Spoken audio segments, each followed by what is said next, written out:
और इस वीडियो के अंदर हम बात करने वाले हैं एमएससीडी के लिए एक नया chapter of physics that is dual nature of radiation and matter.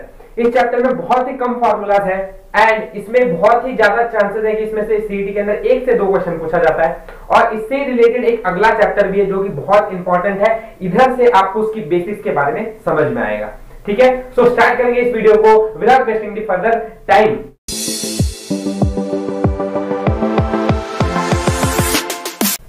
सबसे पहला जो कॉन्सेप्ट है वो है एनर्जी ऑफ फोटोन का। एनर्जी ऑफ फोटोन जो बताया जाता है वो E = h न्यू और E = hc/λ से बताया जाता है। ठीक है, यहाँ पे न्यू जो है वो फ्रीक्वेंसी है, सो फ्रीक्वेंसी से ही हम hc/λ भी लिख सकते हैं, ये भी बात मैंने यहाँ पे आगे बताई हुई है। वेयर h जो है प्लैंक्स कांस्टेंट है, यहाँ पर h प्लैंक्स कांस्टेंट है, इसकी वैल्यू जो रहती है वो याद रखनी पड़ेगी 6.63 × 10⁻34 जूल सेकेंड रहता है। नेक्स्ट वन, यहाँ पे फ्रीक्वेंसी न्यू से बताया गया है and c is velocity of light and velocity of light कितना रहता है 3 × 10⁸ मीटर पर सेकेंड रहता है। वेयर वेवलेंथ इज लैम्डा से दिखाया जाता है and this is the simple concept of energy of photon E = h nu. ठीक है, आगे बढ़ेंगे अपने नेक्स्ट फार्मूला पे एंड अगले नेक्स्ट कॉन्सेप्ट पे that is work function. Work function जो है that is denoted by phi of naught. ठीक है, इसलिए वर्क फंक्शन को थोड़ा सा अलग से बताया जाता है फाई ऑफ नॉट। ठीक है, क्यों इसको नॉट से बताया गया है, क्योंकि यहाँ पे हम जो डेफिनेशन देखने वाले उससे आपको समझ में आएगा। जैसे कि minimum amount of energy required to pull electrons from the metal surface. अब हम कंसीडर करते हैं कि हमारे पास एक मेटल सरफेस है और वहां पे हमको कितने इलेक्ट्रॉन्स को वहां से मिनिमम पुल करना है, that is shown by work function. और कितनी एनर्जी लगती है, दैट इज मिनिमम एनर्जी जो लगने वाली है, इसलिए हम जो है वर्क फंक्शन को वो नॉट से डिनोट करते हैं। जब भी आपको कोई चीज को मिनिमम बतानी है तो हम फाई या फिर h नॉट या फिर न्यू नॉट लगाकर हम बताते हैं, इसलिए यहाँ पे जो है वर्क फंक्शन को नॉट से बताया गया है। समझ में आ रहा है बात? फॉर्मूला जो है वो सेम एनर्जी ऑफ फोटोन जैसा होगा। यहाँ पे वर्क फंक्शन को फाई नॉट से बताया जाता है, वहां पे एनर्जी है वो भी एक टाइप का वर्क ही हो रहा है, तो E से बताया गया है। यहाँ हम इसको फाई नॉट से बता रहे हैं। Phi naught = h nu naught, क्योंकि वर्क फंक्शन मिनिमम है, देयरफॉर हमारा जो फ्रीक्वेंसी होगा वो भी मिनिमम ही होगा and same as it is hc/λ0। λ0 is wavelength and wavelength भी मिनिमम होने वाला है, देयरफॉर हम इसको ऐसे भी कहते हैं कि ये थ्रेशोल्ड वेवलेंथ है and this is threshold frequency. So नीचे यहाँ पे ये चीज को भी आपको बताया गया है। ठीक है, नोट कर ले इस पार्ट को। नेक्स्ट बढ़ेंगे अपने to the next part that is Einstein photoelectric equation. Einstein photoelectric equation, इसके ऊपर बहुत ही सवाल रहते हैं सीईटी के अंदर। सबसे पहले आइंस्टाइन फोटो इलेक्ट्रिक इक्वेशन का इक्वेशन मेन बात करेंगे हम, दैट इज एनर्जी जो है energy = phi naught plus kinetic energy max. इसको है ना तुम्हारे आपकी टेक्स्ट बुक के अंदर कुछ थोड़ा अलग से फॉर्म में बताया गया, तो उसको मैं थोड़ा एक्सप्लेन करता हूँ। क्या है कि एनर्जी है, कोई भी पार्टिकल अगर हमारे पास है तो अगर उसकी एनर्जी हमें डिस्ट्रीब्यूट करनी है तो कैसे डिस्ट्रीब्यूट होती है, फर्स्ट ऑफ ऑल कितना वर्क फंक्शन मतलब कितना वर्क लगा है उसको उस सरफेस पर से उठने के लिए, बराबर है। अगर कोई मेटल सरफेस के ऊपर पार्टिकल गिरा है तो पार्टिकल गिरने के बाद क्या होता है, इसको वापस से ऊपर जाना पड़ता है रिफ्लेक्ट होकर, या फिर कोई भी चीज वर्क करके ऊपर आना रहता है। सो एनर्जी जितनी भी लग रही है वो एनर्जी किस में जा रही है, 2 पार्ट में जा रही है। पहली बात कि इस सरफेस पे गिरने के बाद उसको उठने के लिए कितना टाइम लग रहा है, मतलब ये हो गया इसका work function, minimum energy required to get out of the surface. ठीक है, एंड जैसे ही वो सरफेस पे से निकल जाएगा जितनी भी एनर्जी उसके पास बचती है वो सारी की सारी काइनेटिक एनर्जी के अंदर कन्वर्ट हो जाती है। क्या बात बोल रहा हूं कि जितनी भी एनर्जी बचती है सरफेस से निकलने के बाद वो सारी की सारी काइनेटिक एनर्जी, मतलब पार्टिकल पूरी अपनी एनर्जी किसमें लगा देता है, रन करने में लगा देता है। समझ में आ रहा है बात? तो इसी चीज को है ना इन्होंने ऐसे लिखा है। हमारे टेक्स्ट बुक में और भी एक टर्म दिया हुआ है, उसको ऐसे लिख सकते हैं हम कि kinetic energy max will be equal to E- ये फंक्शन इधर आ जाएगा तो क्या हो जाएगा फाई नॉट। समझ में आ रहा है? मतलब क्या कि काइनेटिक एनर्जी मैक्स जो है वो E- E0 है, बट ये टेक्स्ट बुक के अंदर दिया हुआ है। हम पहले अपने आप को समझ के करेंगे कि एनर्जी जो भी है वो वर्क कर रही है, वर्क करने के बाद वो उसके बाद जितना भी वर्क होने के बाद वो सरफेस पे से निकलती है भागने में, मतलब काइनेटिक एनर्जी में वेस्ट हो जाती है, चेंज हो जाती है। देयरफॉर हम इसको इस तरह से भी लिख सकते हैं एंड ये हमारे टेक्स्ट बुक के अंदर दिया हुआ है। ठीक है, समझ में आ रहा है? मतलब हम ये लिखकर ये समझ सकते हैं। आगे क्या है कि हम सब जानते हैं काइनेटिक एनर्जी जो है वो 12 mv² होता है, बट इससे भी पहले एक चीज इस पे बात करता हूं मैं। एनर्जी क्या है, energy all we know that is h nu, बराबर है, माइनस ये फंक्शन क्या है, this is minimum work function मतलब थ्रेशोल्ड फ्रीक्वेंसी वाला, सो एच न्यू नॉट लिख सकता हूं मैं इधर।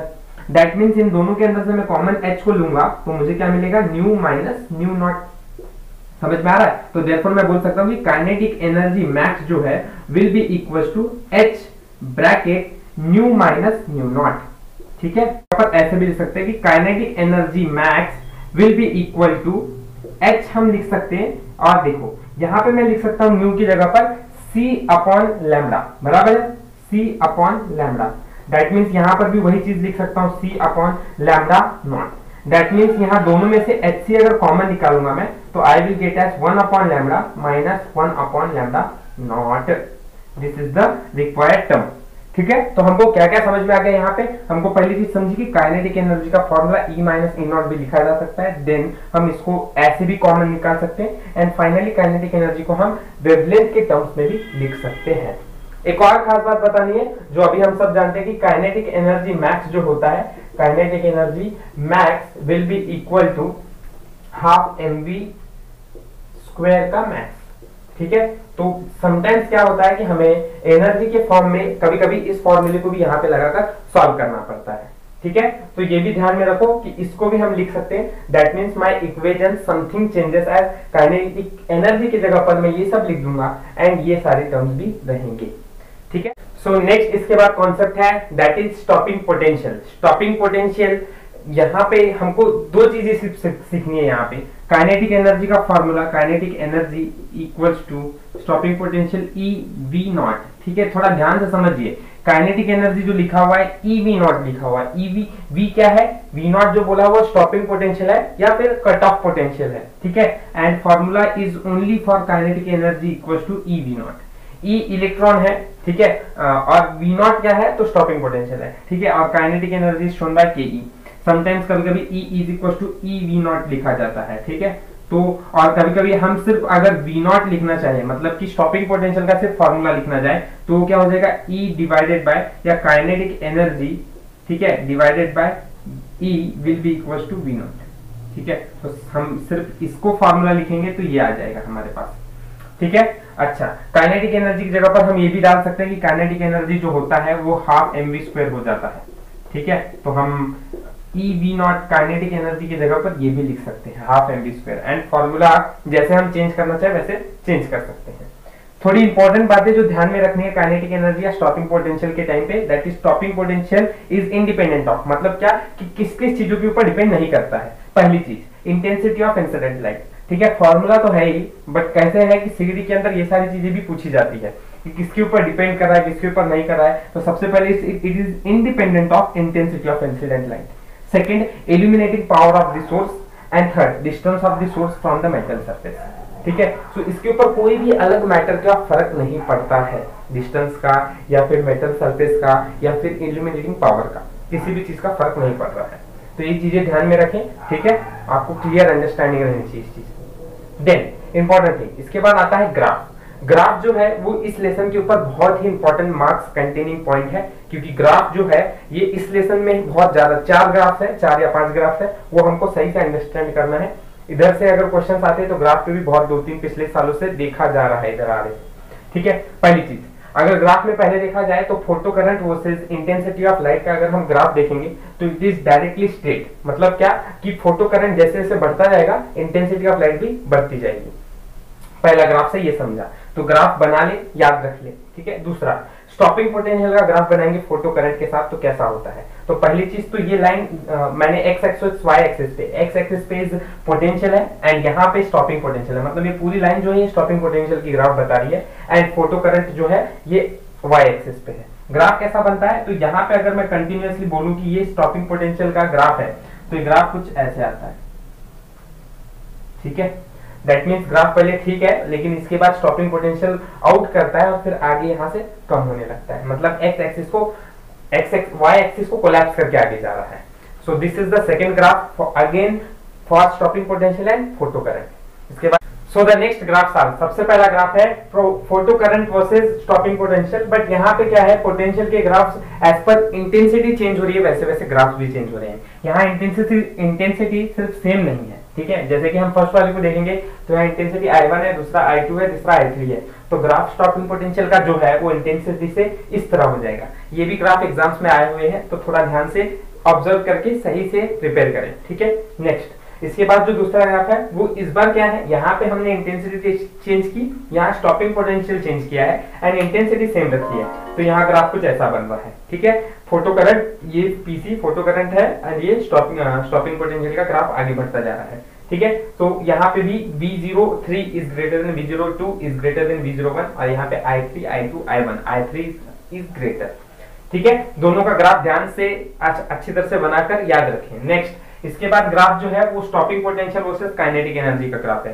Stopping potential versus kinetic energy का ग्राफ जो है वो एक्सपोनेंशियली बढ़ता है। ठीक है, kinetic energy and stopping potential दोनों का ग्राफ एक्सपोनेंशियली बढ़ता है, सही है ना।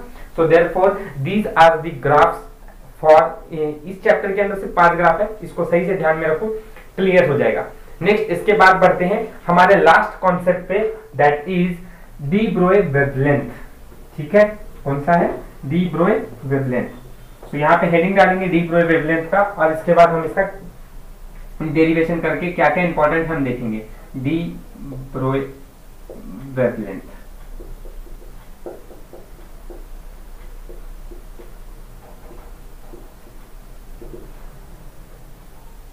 ठीक है। सबसे पहले तो डी ब्रोए वेवलेंथ के अंदर वेवलेंथ से बात चालू होगी। लैम्डा इज इक्वल टू जो होता है h/p होता है, lambda is equal to h/p। ठीक है, यहाँ h जो है ये प्लैंक्स कांस्टेंट है and p is momentum. p momentum है, मतलब हमारे मन में एक बात और क्लियर हो जानी चाहिए कि p क्या होता है, p मोमेंटम है, मतलब p is equal to mv। Clear है, तो मैं यहाँ पे p की जगह पर क्या लिख सकता हूँ, m इंटू v। समझ में आ रहा है सबको। एंड इसके बाद ये चीज होते ही मेरे को डी ब्रोए वेवलेंथ का एक पॉइंट तो मिल जा रहा है। अब इसको अलग अलग टर्म्स में कैसे रख सकता हूं मैं, जैसे जिस तरह से अगर मुझे इक्वेशन के अंदर एनर्जी दिखाई दे रहा है या मास दिखाई दे रहा है, तो मेरा फॉर्मूला फिर h/mv को मैं अलग फॉर्मेट में भी बना सकता हूं। कैसे, तो हम जानते हैं कि काइनेटिक एनर्जी जो होती है वो क्या होती है, हाफ mv² होती है। ठीक है, यहाँ मैं इधर थोड़ा सा ध्यान में रखिए कि काइनेटिक एनर्जी को मैं E से बोलता हूँ, तो E will be half mv² हो जाएगा। समझ में आ रहा है, ठीक है। तो अगर सिर्फ मैं यहाँ से देख के इक्वेशन को बोलूंगा कि मैं V का फॉर्मूला बनाना चाहता हूँ इस इक्वेशन से, तो क्या बन जाएगा, V विल बी, ये टर्म सारे जो है V से, तो स्क्वायर जो है वो उसके अंदर से गायब हो जाएगा, रूट के अंदर कन्वर्ट हो जाएगा। यहाँ पे ये हाफ और ये 2m जो है वो उधर जाके शिफ्ट हो जाएंगे। सो मेरा फॉर्मूला जो बनेगा that will be 2e/m bracket के बाहर अंडर रूट, मतलब सब टर्म क्या बाहर अंडर रूट, तो V की जगह पर मैं अंडर रूट ऑफ 2e/m लिख सकता हूँ। ठीक है, आगे तो अब इसी के फॉर्मेट से देखा जाए तो मैं फॉर्मूले को और क्या बना सकता हूँ, ये फॉर्मूला मेरा हो जाएगा lambda will be equals to h की जगह पर h, m की जगह पर m एंड v की जगह पर इस फॉर्मूले को डाला तो 2e/m हो जाएगा। But the important thing is मुझे ये m है ना अंदर लेके जाना है। सो अंदर जब लेके जाऊंगा तो m क्या हो जाएगा, m² हो जाएगा अंदर जाकर। समझ में आ रहा है, सो मैं ऐसे लिख सकता हूँ h/√2e, m अंदर लेके गया तो m² हो गया, डिवाइडेड बाय m एक्स्ट्रा था तो m से एक m कैंसिल, तो h/√2em ये फॉर्मूला बन जाएगा। समझ में आ रहा है सबको। तो लैम्डा विल भी हम ऐसा बोल सकते हैं h divided bye √2me। And next the most important thing here is कि हम बोल सकते हैं अगर मैं एक चार्ज पार्टिकल के लिए, फॉर चार्ज पार्टिकल के लिए अगर मुझे यही फॉर्मूला लिखना होगा तो चार्ज पार्टिकल के लिए मेरा फॉर्मूला E की जगह पर मैं इलेक्ट्रॉन वोल्ट लिख सकता हूं, मतलब h divided by √2m E into potential charge particle. So h is lambda will be equals to lambda is equals to h divided by 2mev। अब यहाँ पे थोड़ा बात ध्यान से समझना, 2 कांस्टेंट है, m मास ऑफ इलेक्ट्रॉन है, मास ऑफ इलेक्ट्रॉन कितना होता है 9.1 इंटू 10⁻27, तो ये चीज कांस्टेंट है। E जो है वो इलेक्ट्रॉन है, means it is 1.6 into 10⁻19, h is Planck's constant 6.63 into 10⁻34। सो ये सारी चीजें जो है ये कांस्टेंट में कन्वर्ट हो जाती है। दैट मींस मैं इस सब की जगह पर 1.228 लिख सकता हूँ, ये सॉल्व करने के बाद आता है। ठीक है, √v, और ये जो चीज मेरे को मिल रही है नैनोमीटर के अंदर रहेगा। दैट मीन्स अगर आपको लैम्डा डी ब्रोए वेवलेंथ सिर्फ वोल्टेज दिया होगा और नैनोमीटर में आपको अगर आंसर निकालना होगा तो आप इस फॉर्मूले को डायरेक्टली अप्लाई कर सकते हैं, एकदम बेझिझक सोचे बिना। Finally in this way this chapter is completed. I hope ये सारी चीजें जो समझाई आपको समझ में आई होगी। कोई डाउट होगा तो आप मुझे कमेंट सेक्शन में पूछ सकते हैं, मैं सॉल्व कर दूंगा। Thank you for watching my